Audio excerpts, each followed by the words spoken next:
एक गांव में एक बहुत पुरानी गुफा थी।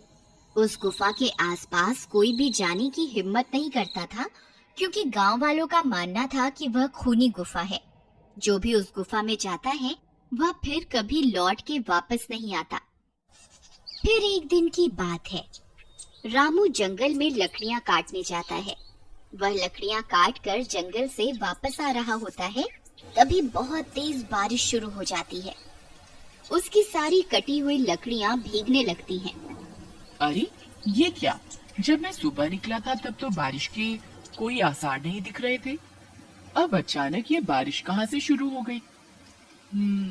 अब क्या करूं? तभी उसे एक गुफा दिखाई देती है।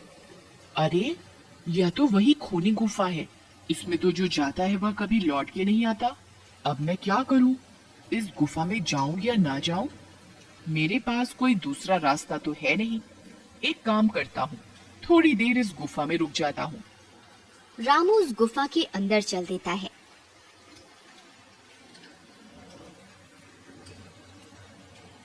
अंदर जाने पर उसे डरावनी आवाजें सुनाई देती हैं। वह इधर उधर देखता है, किंतु उसे कोई भी दिखाई नहीं देता।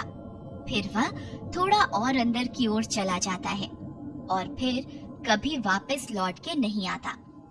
उधर गांव में रामू की पत्नी और उसका बेटा चिंटू उसका इंतजार करते रहते हैं, लेकिन पूरी रात गुजर जाती है और रामू घर वापस नहीं आता। फिर अगले दिन सुबह होने पर रामू की पत्नी और उसका बेटा गांव वालों के पास जाते हैं और उन्हें रामू के लापता होने के बारे में बताते हैं।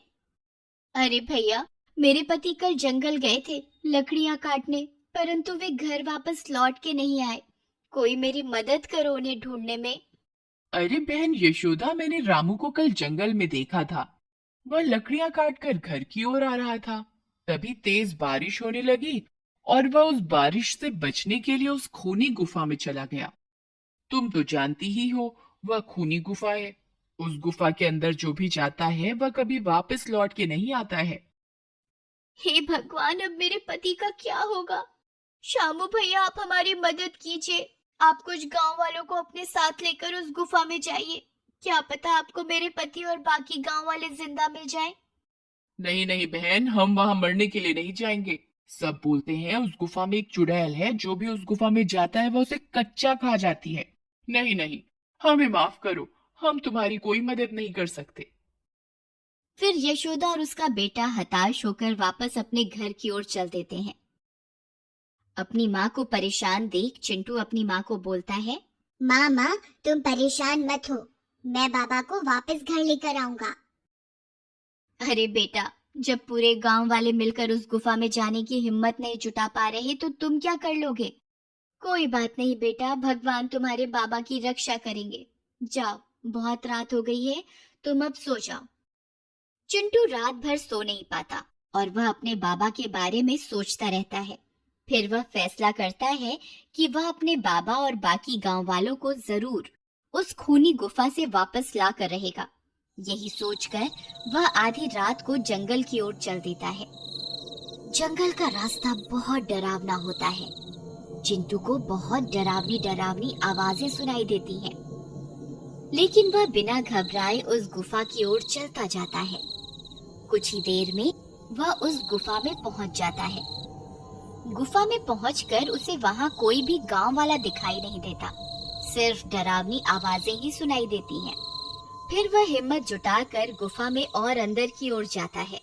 तभी अचानक उसके सामने एक चुड़ैल आ जाती है।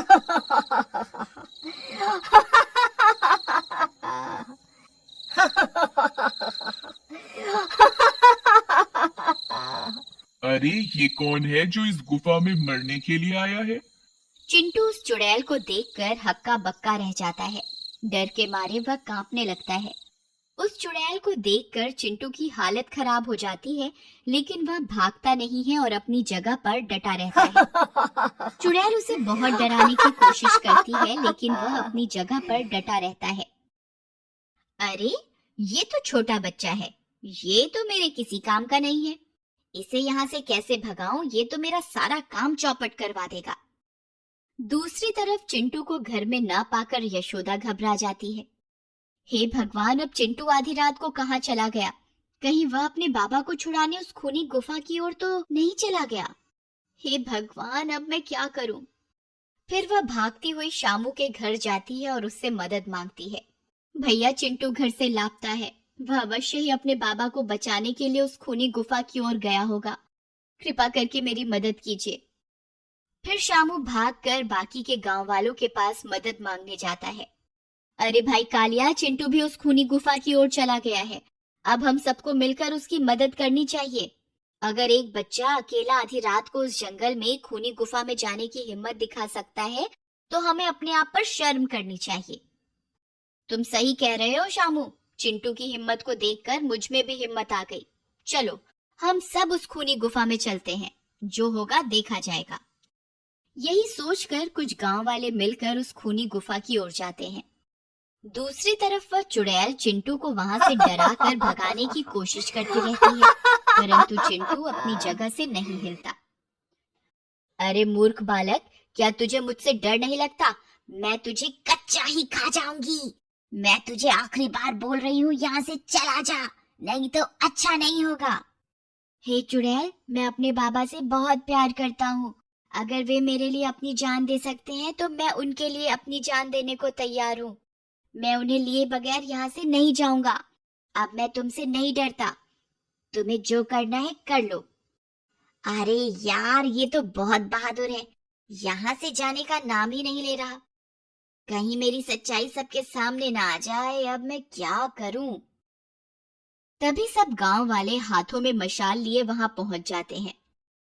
अरे बाप रे, यहाँ तो चुड़ैल है। अरे दैया रे दैया, भागो यहाँ से वरना ये चुड़ैल हम सबको खा जाएगी।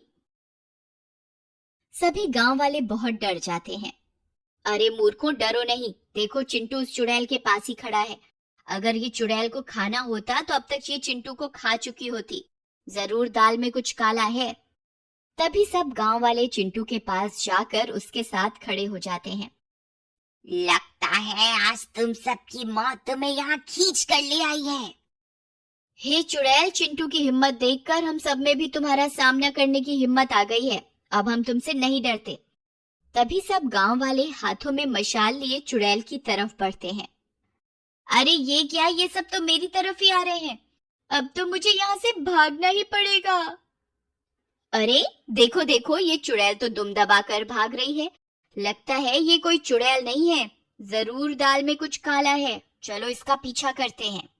सब गांव वाले चुड़ैल का पीछा करते हैं।